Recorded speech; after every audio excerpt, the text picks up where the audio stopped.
നമസ്കാരം. ഇന്നോവെസ്റ്റിന്റെ ഒരു പുതിയ വീഡിയോയിലേക്ക് സ്വാഗതം. Innovest Study Abroad Private Limited. Good education is the passport to successful career. ഇന്നത്തെ വീഡിയോയിൽ നാം പ്രതിപാദിക്കുന്നത് അയർലൻഡിൽ പോകാൻ ആഗ്രഹിക്കുന്ന വിദ്യാർത്ഥികൾ എങ്ങനെ അവരുടെ വിസ നടപടിക്രമങ്ങൾ പൂർത്തീകരിക്കണം, എങ്ങനെയാണ് അവരുടെ ഷോ മണി റിക്വയർമെന്റ് മീറ്റ് ചെയ്യേണ്ടത് എന്നിത്യാദി കാര്യങ്ങളാണ്. വളരെ സിമ്പിളായ ആപ്ലിക്കേഷൻ പ്രോസസ്സാണ് അയർലൻഡിനെ സംബന്ധിച്ചിടത്തോളം വിദ്യാർത്ഥികൾക്കുള്ളത്.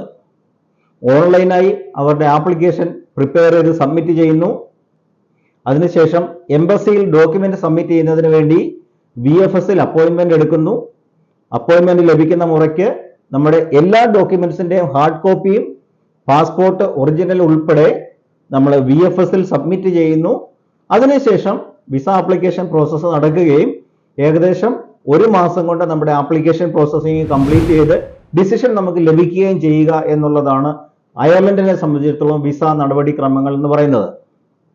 ഇതുകൂടാതെ സ്റ്റുഡൻസ് വളരെ പ്രധാനമായും അറിഞ്ഞിരിക്കേണ്ട മറ്റൊരു പ്രധാനപ്പെട്ട കാര്യമാണ് എങ്ങനെയാണ് ഷോ മണി കാണിക്കേണ്ടത്, എത്ര തുകയാണ് ഷോ മണിക്ക് വേണ്ടി നാം കാണിക്കേണ്ടത്, അത് എത്ര നാൾ നമ്മുടെ അക്കൗണ്ടിൽ മെയിൻറ്റെയിൻ ചെയ്യണം.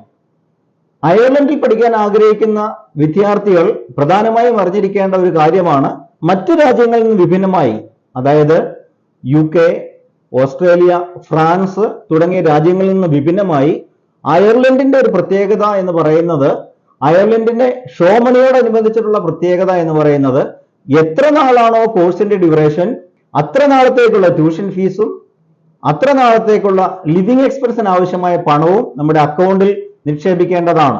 അതായത് 1 വർഷമാണ് കോഴ്സിന്റെ ഡ്യൂറേഷൻ എങ്കിൽ 1 വർഷത്തേക്കുള്ള തുകയും, 2 വർഷമാണെങ്കിൽ 2 വർഷത്തേക്കുള്ള തുകയും, 3 വർഷമാണെങ്കിൽ 3 വർഷത്തേക്കുള്ള തുകയും നാം അക്കൗണ്ടിൽ മെയിൻറ്റെയിൻ ചെയ്യണം. ഇനി എത്ര തുകയാണ് 1 വർഷത്തേക്ക് കാണിക്കേണ്ടത്?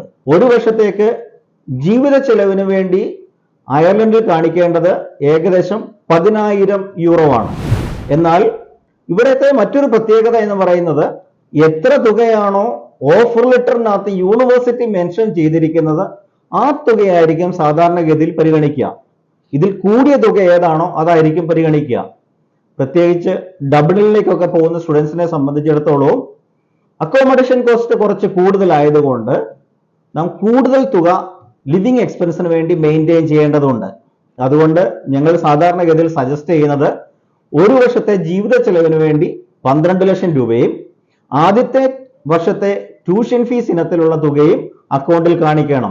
എന്നാൽ ആദ്യത്തെ വർഷത്തെ ട്യൂഷൻ ഫീസ് ഇനത്തിലുള്ള തുകയിൽ നിന്നും എത്ര എമൗണ്ട് ആണോ ആദ്യത്തെ വർഷത്തെ ട്യൂഷൻ ഫീസ് ആയിട്ട് അടച്ചിരിക്കുന്നത് ആ എമൗണ്ട് കുറച്ചിട്ടുള്ള തുക മാത്രം കാണിച്ചാൽ മതിയാകും.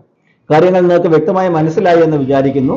ഇന്ന് 2 വർഷത്തെ കോഴ്സ് ആണെങ്കിൽ തീർച്ചയായും 2 വർഷത്തെ ട്യൂഷൻ ഫീസും 2 വർഷത്തെ ലിവിംഗ് എക്സ്പെൻസും നാം കാണിക്കേണ്ടതാണ്. ഇത് കൂടാതെ എത്ര നാൾ അക്കൗണ്ടിൽ ഈ ഫണ്ട് മെയിൻറ്റെയിൻ ചെയ്യണം എന്നുള്ളത് വളരെ പ്രധാനപ്പെട്ട കാര്യമാണ്. സാധാരണഗതിയിൽ ഇമ്മീഡിയറ്റ്ലി അക്കൗണ്ടിൽ ഫണ്ട് ഇട്ടതിന് ശേഷം നാം വിസ അപ്ലൈ ചെയ്യുകയാണെങ്കിൽ സ്വാഭാവികമായും വിസ ഓഫീസർക്ക് ഡൗട്ട് ഉണ്ടാകാം, ഈ ഫണ്ട് സ്റ്റുഡന്റിന്റെ തന്നെയാണോ അതോ ഈ ഫണ്ട് മറ്റെവിടെ നിന്നെങ്കിലും സമാഹരിച്ച് അക്കൗണ്ടിൽ ഡിപ്പോസിറ്റ് ചെയ്തതാണോ എന്നോ. അതുകൊണ്ട് തന്നെ ഈ ഒരു കടമ കടക്കുന്നതിന് വേണ്ടി എപ്പോഴും സജസ്റ്റഡ് ആയിട്ടുള്ള മാർഗം എന്ന് പറയുന്നത് നേരത്തെ തന്നെ അക്കൗണ്ടിൽ ഫണ്ട് ഡിപ്പോസിറ്റ് ചെയ്യുക എന്നുള്ളതാണ്. ഒരു കുറഞ്ഞത് 3 മുതൽ 6 മാസം വരെ എങ്കിലും അക്കൗണ്ടിൽ ഫണ്ട് കിടക്കുന്നതാണ് ഏറ്റവും അഭികാമ്യം എന്ന് പറയുന്നത്. എത്രയും നേരത്തെ നിങ്ങൾക്ക് ഫണ്ട് ഇടാൻ സാധിക്കുമോ അത്രയും നല്ലത്. 3 മാസമെന്നോ 6 മാസമെന്നോ ഒരു പ്രത്യേക ഗൈഡൻസ് എംബസി നൽകുന്നില്ലാത്തത് കൊണ്ട് എത്രയും നേരത്തെ നമ്മൾ ഫണ്ട് ഇടുന്നതാണ് നല്ലത്.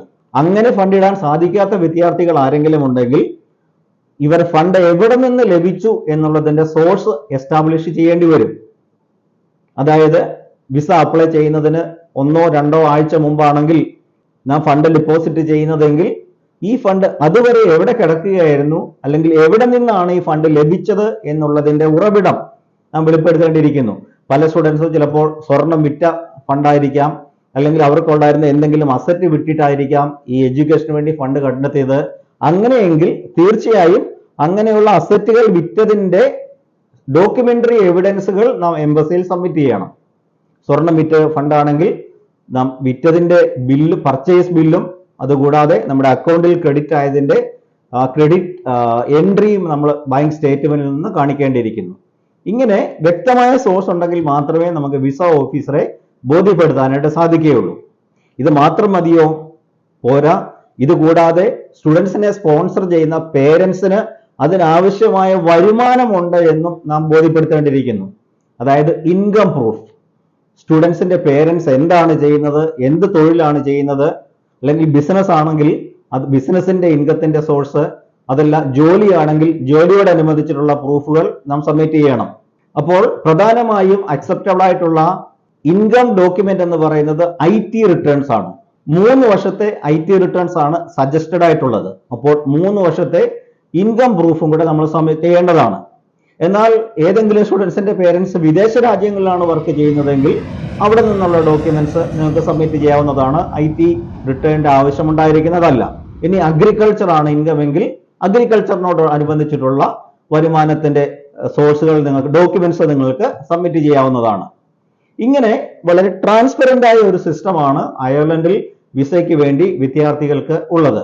വിവിധ രാജ്യങ്ങളിലെ വിസ നടപടിക്രമങ്ങളെ പറ്റിയും മറ്റ് ഇൻഫോർമേഷനുകളെ സംബന്ധിച്ചിട്ടുള്ള വിവരങ്ങളാണ് ഈ ചാനലുകൾ വഴി നിങ്ങൾക്ക് നൽകിക്കൊണ്ടിരിക്കുന്നത്. ഇങ്ങനെയുള്ള ഇൻഫോർമേറ്റീവ് ആയിട്ടുള്ള വീഡിയോകൾ നിങ്ങൾക്ക് ലഭിക്കുന്നതിന് വേണ്ടി ഇന്നോവസ്റ്റിന്റെ ഈ ചാനൽ സബ്സ്ക്രൈബ് ചെയ്തിട്ടില്ലാത്തവർ ഇനിയും സബ്സ്ക്രൈബ് ചെയ്യുക. നോട്ടിഫിക്കേഷൻസ് നിങ്ങൾക്ക് ലഭിക്കുന്നതിന് വേണ്ടി ബെൽ ബട്ടൺ എനേബിൾ ചെയ്യുക. ഈ വീഡിയോ മുഴുവനായി നിങ്ങൾ കണ്ടതിൽ നന്ദി. നമസ്കാരം.